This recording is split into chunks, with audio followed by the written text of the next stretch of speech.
Class 11 accountancy numerical problem solutions प्रस्तुत किए जा रहे हैं edxit.com द्वारा।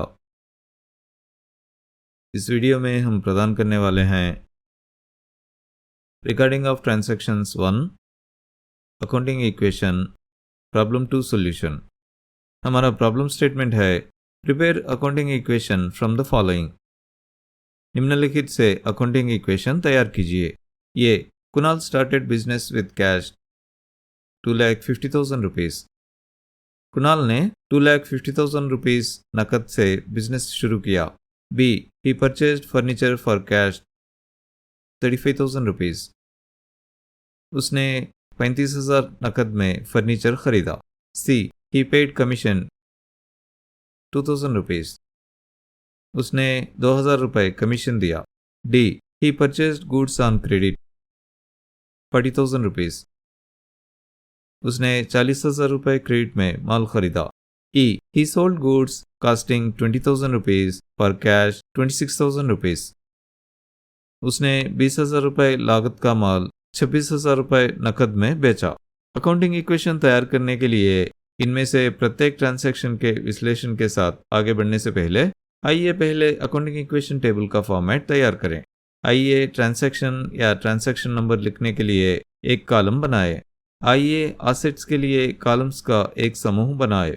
यदि आप दिए गए लेन देन का ध्यानपूर्वक विश्लेषण करें तो प्रॉब्लम में दी गई विभिन्न एसेट्स को कैश, स्टॉक ऑफ गुड्स और फर्नीचर शीर्षकों के अंतर्गत वर्गीकृत किया जा सकता है। आइए इन सभी एसेट्स का कुल योग लिखने के लिए भी एक कॉलम बनाएं। दाहिनी और लायबिलिटीज के साथ साथ कैपिटल के लिए भी कॉलम रखें। आइए एक और कॉलम बनाएं जिसमें हम इन लायबिलिटीज और कैपिटल का कुल योग लिख सकें। अब बाईं ओर के कॉलम्स का योग दाईं ओर के कॉलम्स के योग के बराबर होना चाहिए। पहले ट्रांजैक्शन में यह दिया गया है कि कुणाल ने 2,50,000 रुपीज़ कैश लेकर बिजनेस शुरू किया। जब बिजनेस कैश से शुरू किया जाता है तो बिजनेस के पास उपलब्ध कैश बढ़ता जाएगा। साथ ही जैसे जैसे बिजनेस ओनर इस कैश को बिजनेस में निवेश करता जाएगा, बिजनेस में उसकी कैपिटल भी बढ़ती जाएगी। इस विश्लेषण के आधार पर आइए इस जानकारी को अकाउंटिंग इक्वेशन टेबल में दर्ज करें। आइए सबसे पहले ट्रांजैक्शन का विवरण लिखें। जैसे कुणाल ने 2,50,000 रुपीज़ कैश से बिजनेस शुरू किया था। अब चूंकि कैश में वृद्धि हुई है इसलिए ये 2,50,000 रुपीज़ कैश कॉलम में लिखे जाना चाहिए। साथ ही जैसे ही कैपिटल में वृद्धि हुई है कैपिटल कॉलम में 2,50,000 रुपीज़ की कैपिटल राशि लिखी जानी चाहिए। अब इस ट्रांजैक्शन के अंत में बिजनेस के पास 2,50,000 रुपीज़ कैश है। अभी गुड्स का कोई स्टॉक नहीं है, अभी फर्नीचर नहीं है, अभी कोई लायबिलिटीज नहीं है। ओपनिंग कैपिटल 2,50,000 रुपीज़ है। अब बिजनेस के पास उपलब्ध सभी एसेट्स का कुल योग 2,50,000 रुपीज़ के बराबर है। इसी प्रकार लायबिलिटीज और कैपिटल का कुल योग भी 2,50,000 रुपीज़ है। तो लेफ्ट हैंड साइड का कुल योग राइट हैंड साइड के कुल योग के बराबर है। इसके साथ ही हमने अकाउंटिंग इक्वेशन टेबल में पहला ट्रांजैक्शन दर्ज कर लिया है। आइए अब दूसरे ट्रांजैक्शन का विश्लेषण करते हैं। इस ट्रांजैक्शन में ये दिया गया है कि बिजनेस ने कैश पे करके 35,000 रुपीज़ मूल्य का फर्नीचर खरीदा है। तो इस ट्रांजैक्शन में कुछ फर्नीचर खरीदा गया है और इस फर्नीचर की कुल कीमत 35,000 रुपीज़ है। देखिए इस फर्नीचर को खरीदने के लिए बिजनेस ने 35,000 रुपीज़ कैश पे किया है, इसलिए बिजनेस के पास उपलब्ध कैश घटती जाएगी। साथ ही क्योंकि इस ट्रांजैक्शन में फर्नीचर खरीदा गया, बिजनेस के पास उपलब्ध फर्नीचर बढ़ेगा। इस विश्लेषण के आधार पर आइए इन विवरणों को अकाउंटिंग इक्वेशन टेबल में दर्ज करें। आइए सबसे पहले ट्रांजैक्शन का विवरण इस प्रकार लिखें। 35,000 रुपीज़ मूल्य का फर्नीचर कैश में खरीदा गया। इस प्रकार हमारे विश्लेषण के अनुसार बिजनेस के पास उपलब्ध 35,000 रुपीज़ की कैश घट रही है और साथ ही बिजनेस के पास उपलब्ध 35,000 रुपीज़ मूल्य का फर्नीचर बढ़ रहा है। ये भी ध्यान दें कि इस ट्रांजैक्शन में एक एसेट में कमी और दूसरे एसेट में समान रूप से वृद्धि हुई है, इसलिए लायबिलिटीज और कैपिटल में कोई बदलाव नहीं होगा। तो इस ट्रांजैक्शन के अंत में बिजनेस के पास उपलब्ध 2,50,000 रुपीस की कैश में से अगर हम 35,000 रुपीस की कैश घटा दें तो बिजनेस के पास 2,15,000 रुपीस की कैश बचेगी। अभी गुड्स का कोई स्टॉक नहीं है। अब बिजनेस के पास 35,000 रुपीस का फर्नीचर है। इसके अलावा अभी कोई लाइबिलिटीज नहीं है और कैपिटल में कोई बदलाव नहीं हुआ है और ये 2,50,000 रुपीस ही बनी हुई है। अब बिजनेस के पास उपलब्ध सभी एसेट्स का कुल योग 2,50,000 रुपीस है और लाइबिलिटीज और कैपिटल का कुल योग 2,50,000 रुपीस है। इस प्रकार लेफ्ट हैंड साइड का योग राइट हैंड साइड के योग के बराबर है। इसके साथ ही हमने अकाउंटिंग इक्वेशन टेबल में इस ट्रांजैक्शन का रिकॉर्ड पूरा कर लिया है।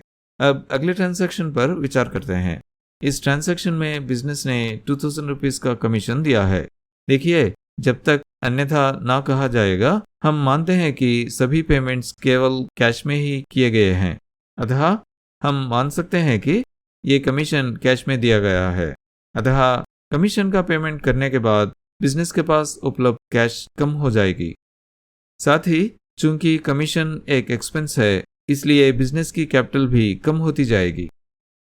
इस विश्लेषण के बाद आइए अब इन विवरणों को अकाउंटिंग इक्वेशन टेबल में दर्ज करें। सबसे पहले ट्रांजैक्शन का विवरण इस प्रकार लिखें। 2 लाख रुपीस कमीशन का पेमेंट।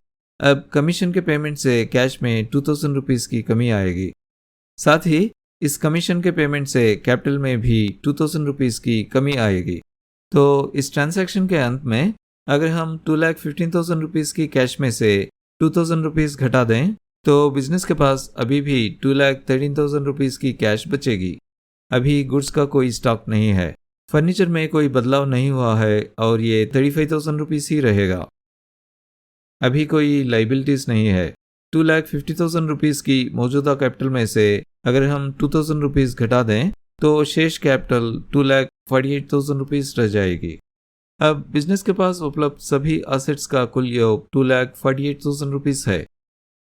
ध्यान दें कि इस ट्रांजैक्शन के बाद पिछले कुल योग की तुलना में एसेट्स का कुल योग 2,000 रुपीस कम हो गया है और लाइबिलिटीज और कैपिटल का कुल योग 2,48,000 रुपीस है। ध्यान दें कि पिछले योग की तुलना में इस ट्रांजैक्शन के बाद लाइबिलिटीज और कैपिटल का कुल योग 2,000 रुपीस कम हो गया है। अब लेफ्ट हैंड साइड का योग राइट हैंड साइड के योग के बराबर है। इसके साथ ही हमने इस ट्रांजैक्शन को अकाउंटिंग इक्वेशन टेबल में दर्ज करना पूरा कर लिया है। आइए अब अगले ट्रांजैक्शन पर विचार करें। इस ट्रांजैक्शन में बिजनेस ने 40,000 रुपीस के गुड्स क्रेडिट पर खरीदा है। मैं इसे चित्रात्मक रूप से दिखाता हूँ। तो बिजनेस ने कुछ गुड्स खरीदा है और इन गुड्स की कीमत 40,000 रुपीस है। बस इसे यहीं रखते हैं। हम अगले ट्रांजैक्शन को समझने के लिए इन विवरणों का उपयोग करेंगे। तो चलिए अब हमारे विश्लेषण के साथ आगे बढ़ते हैं। देखिए, जब गुड्स खरीदे जाते हैं तो बिजनेस के पास उपलब्ध गुड्स एसेट बढ़ती है। चूंकि ये गुड्स क्रेडिट पर खरीदे गए हैं, इसलिए बिजनेस को क्रेडिटर्स को पे करना होता है। इसलिए क्रेडिटर्स को पे करने की बिजनेस की लायबिलिटी बढ़ जाएगी।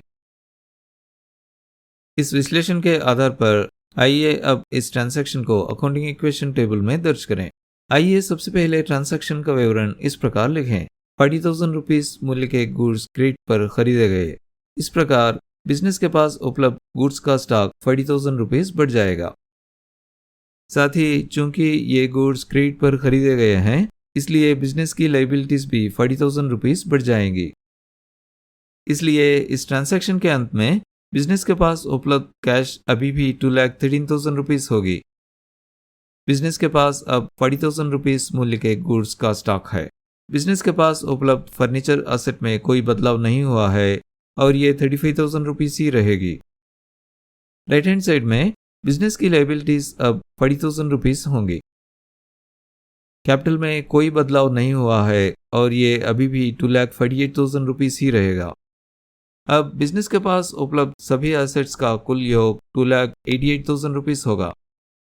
ध्यान दें कि पिछले योग की तुलना में एसेट्स का कुल योग अब 40,000 रुपीस बढ़ गया है और राइट हैंड साइड में लायबिलिटीज और कैपिटल का कुल योग अब 2,88,000 रुपीस होगा। ध्यान दें कि पिछले योग की तुलना में ये योग अब 40,000 रुपीस बढ़ गया है। इस प्रकार लेफ्ट हैंड साइड का योग राइट हैंड साइड के योग के बराबर है। इसके साथ ही हमने इस ट्रांजैक्शन को अकाउंटिंग इक्वेशन टेबल में दर्ज करना पूरा कर लिया है। अब अगले ट्रांजैक्शन पर विचार करें। इस ट्रांजैक्शन में ये दिया गया है कि बिजनेस ने 20,000 रुपीज़ के गुड्स 26,000 रुपीज़ में बेचा है। देखिए, ये बेचे गए गुड्स 20,000 रुपीज़ में खरीदे गए थे और अब बिजनेस इन्हें 26,000 रुपीज़ में बेच रहा है। स्पष्ट रूप से बिजनेस लाभ के लिए गुड्स बेच रहा है। तो बिजनेस के पास 40,000 रुपीज़ के गुड्स है। इन 40,000 रुपीज़ के गुड्स में से बिजनेस 20,000 रुपीज़ के गुड्स बेच रहा है और ये गुड्स 26,000 रुपीज़ के सेल प्राइस पर बेचे जाते हैं। तो 26,000 रुपीज़ के सेल प्राइस में से यदि हम 20,000 रुपीज़ का परचेज प्राइस घटा दें तो हमें बिजनेस द्वारा अर्जित लाभ प्राप्त होता है। यह लाभ 6,000 रुपीज़ है। इसलिए जैसे जैसे बिजनेस गुड्स बेचता है उसके पास उपलब्ध गुड्स घटते जाएंगे। साथ ही चूंकि ये गुड्स कैश में बेचे जाते हैं, बिजनेस को इस बिक्री से कैश प्राप्त होता है और बिजनेस के पास उपलब्ध कैश एसेट बढ़ती जाएगी। साथ ही चूंकि बिजनेस लाभ के लिए गुड्स बेचता है, इसलिए कैपिटल लाभ के बराबर राशि से बढ़ेगी। तो इस विश्लेषण के साथ आइए अब इस ट्रांजैक्शन को अकाउंटिंग इक्वेशन टेबल में दर्ज करें। आइए सबसे पहले ट्रांजैक्शन का विवरण इस प्रकार लिखें। 20,000 रुपीज़ के गुड्स 26,000 रुपीज़ कैश में बेचा जाता है। अब चूंकि गुड्स कैश में बेचे जाते हैं, इसलिए बिजनेस को इस बिक्री से कैश प्राप्त होता है। इसलिए बिजनेस के पास उपलब्ध कैश एसेट में 26,000 रुपीज़ की वृद्धि होगी। देखिए, गुड्स 26,000 रुपीज़ में बेचे गए हैं, ठीक है। तो बिजनेस को 26,000 रुपीज़ कैश प्राप्त होता है। साथ ही जैसे जैसे इस ट्रांजैक्शन में गुड्स बिकते जाएंगे, बिजनेस के पास उपलब्ध गुड्स अब 20,000 रुपीज़ कम हो जाएंगे।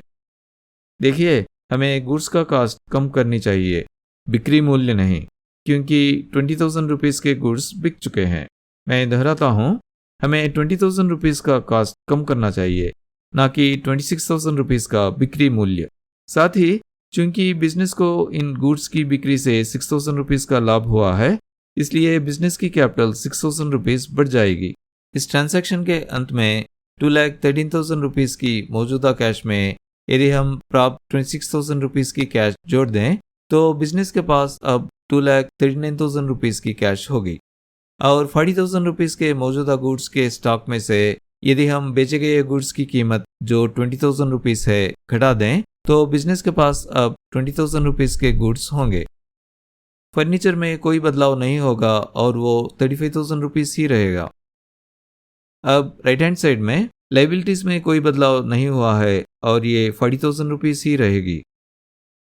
अब 2,48,000 रुपीज़ की मौजूदा कैपिटल में अगर हम 6,000 रुपीज़ जोड़ दें तो बिजनेस के पास अब 2,54,000 रुपीज़ की कैपिटल होगी। इस प्रकार इस ट्रांजैक्शन के अंत में बिजनेस के पास उपलब्ध सभी एसेट्स का कुल योग 2,94,000 रुपीज़ के बराबर होगा।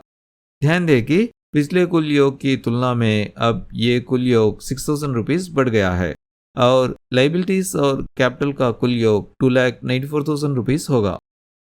ध्यान दें कि पिछले कुल योग की तुलना में अब ये कुल योग 6,000 रुपीज़ बढ़ गया है।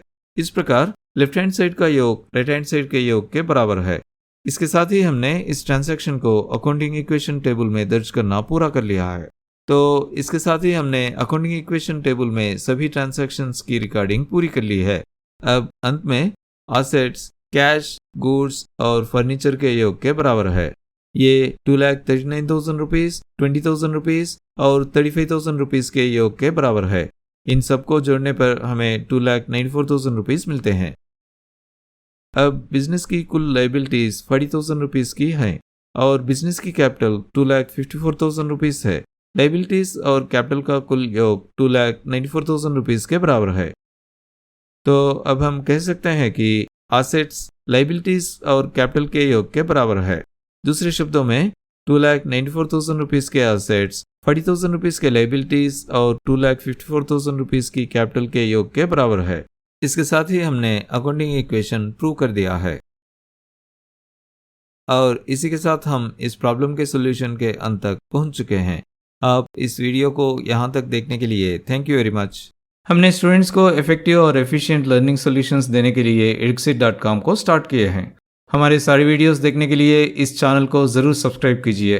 हर नया वीडियो पब्लिश होते ही नोटिफिकेशन पाने के लिए बेल आइकन को क्लिक करना मत भूलिए। और अगर आपको ये वीडियो पसंद आया तो इस वीडियो को लाइक करना मत भूलिए।